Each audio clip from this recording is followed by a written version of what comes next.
je m'explique ça. J'espère que vous êtes très très bien. Aujourd'hui, je vous présente ma Dacia Sandero pour le dernier jour pour nous restons ici en France.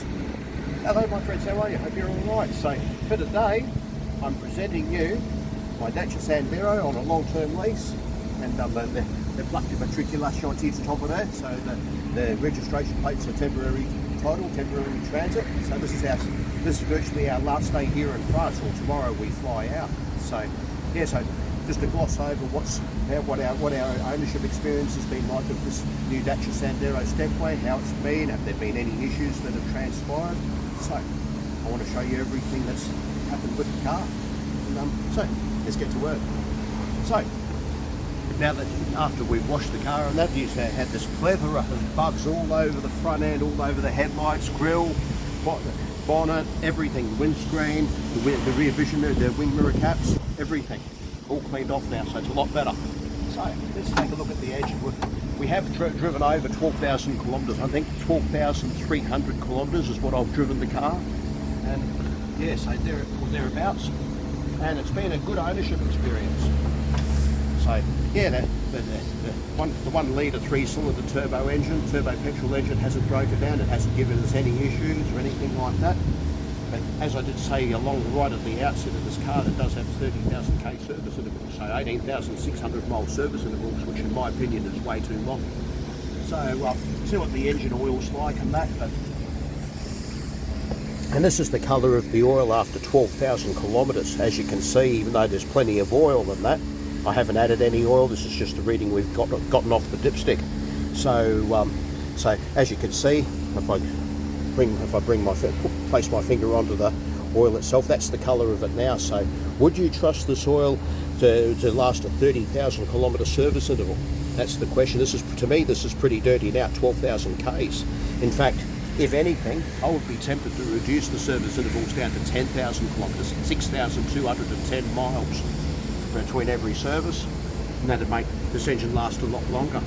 After all, it is a 1 litre 3-cylinder with a turbo, and so it is under a lot of stress.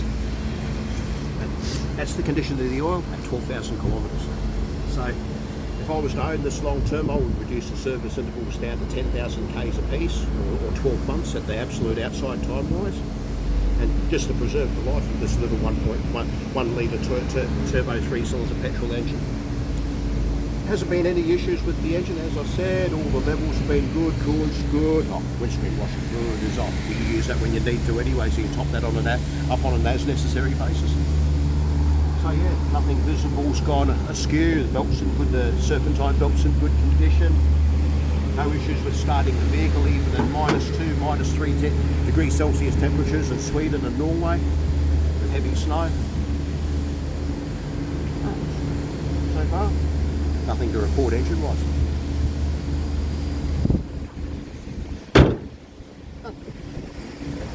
As you can see, that's what it looks like at the front. You can see everything in fine detail now. Everything's there. There is a couple of stone chips as per normal use. One stone chip there. There's another one further over that side. A couple on the glass, but no star chips or bullseye chips. So the windscreen's perfectly serviceable.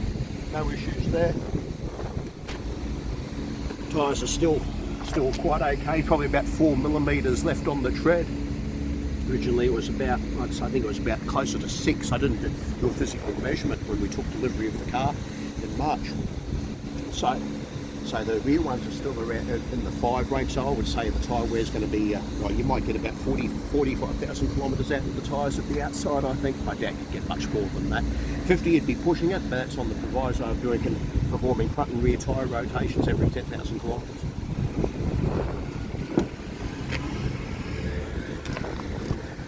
So yeah, as you can see, everything's all pretty much present and correct. Nothing's fallen off the car. We'll just start it up. The key fob battery is starting to go flat now, so it's going to need another battery. So I think they're CR2032 replacements. Air conditioning still works. Although with the warmer temperatures now here in France, now it's 25, 26 degrees Celsius.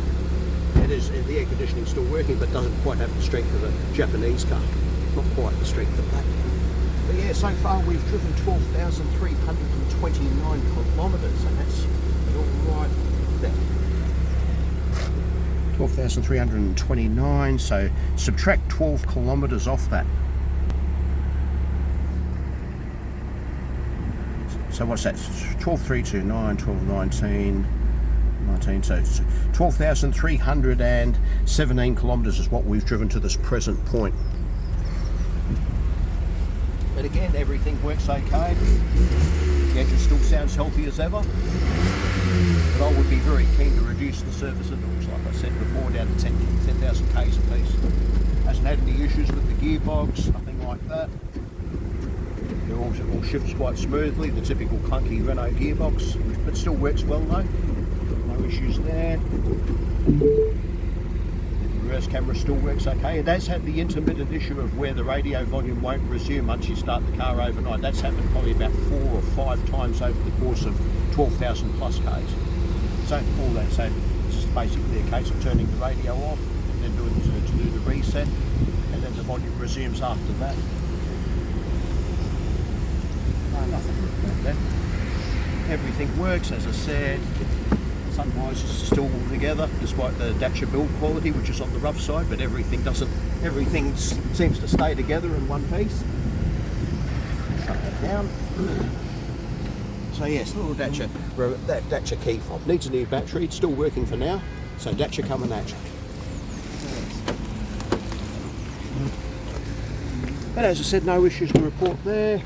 Again, everything's all hard plastic, but has survived, has stood up to the test of time. Everything's all present and correct. The rubber seals are still intact. All those are still intact. Does look a lot better after a wash, of course. It's all been cleaned. Looks like a new one. It looks like a new one, yes. Yeah, there's a lot more tread on the rears, maybe about, close to about 5.5 mils. That's just subjectively speaking. I haven't bothered to measure it exactly. Yeah, in fact, on about 40,000 to 50,000 kilometres of maximum tyre life on the proviso of tyre rotations every 10,000 k's. But the boot's adequate, there's no issues there. Because once again, yes, as I did highlight right from the outset, you do see where the cost has been saved in terms of minimalistic garnishes for the boot. So if that garnish goes to here, this is untouched.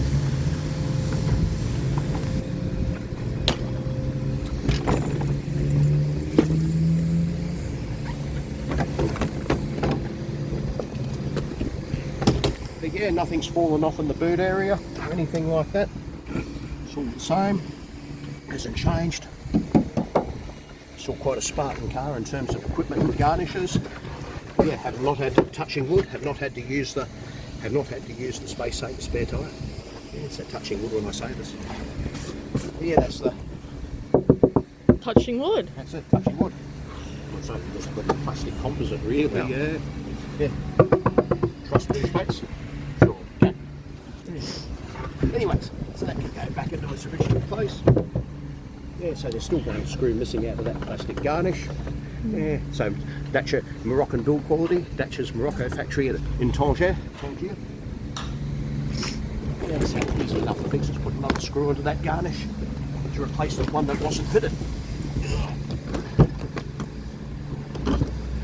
But once again, nothing's fallen off the car, despite the rough build quality, the rough around the edges appeal.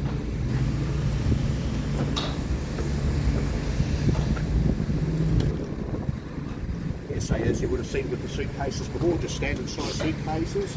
So 2 suitcases plus a cabin bag can fit into the boot of this. That's real wall capacity. So I think it's close to about 260, 280 litres or thereabouts. So it's enough for the job, plenty big enough, but not sprawling by any means. So even with this, I've got to dislodge the parcel shelf slightly. There's a bit of ripping in. Very close to hatch. So it'll fit like so.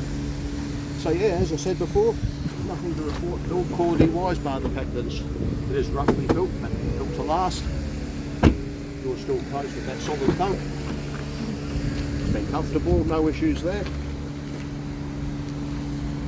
fuel consumptions range from anything from into the mid 10 litres per 100k range when we've been doing autobahn speeds, and 170, 180, 182, 183 k's. So around about 113, 114 miles an hour is absolute maximum for this car, maximum speed. But yeah, no issues there. But fuel economies range from that 10.5 litres per 100 to anything from into the low 5 litres per 100 kilometre range. So very frugal on fuel when you want it to be. So around 80, 90, 100 k's, 110, 120, 130, 140, 140, between 140 and 160. You're looking at about 7 to 7.5 litres per 100 kilometres, 8 litres. So for the specification, the fuel economy's been quite reasonable. Brakes are good, even though it has rear drum brakes. That's still the same. Hasn't been any dip in the braking performance. And the front discs are still up to par as well. Front disc brakes. There is a little bit of wear you can see on the disc rotors. You might not be able to see it so much in yours. Starting to see a little bit of brake wear on the rotors. With that being said, however, they might last to you for about 40, 50,000, 60,000, being a softer European type of brake compound for the pad and the rotor. But the brakes are okay for what they are, for what this car is. Yeah, so it's about 1,100 kilos maybe for this car. Yeah, it could be much more than that. Not sure of the exact specification. But yeah. Anyways, thought I'd give you that little update on that. So I thought I'd do it now rather than just try and avoid the mad rush at TT Car when we go to take our luggage out and sign away the registration for its next owner. I hope the next owner cherishes it as much as we have. So yeah, so from here we're about 160, 180 k's southwest of Paris, so not too far to go. So yeah, so the holiday's coming to a close, so gone but not forgotten. But we will be resuming our travels very soon. So anyways, thought I'd give you a little update, and I'm going to give you some more. Stay tuned, there's plenty more where that came from. So maintenant, au revoir, bonne journée, peace.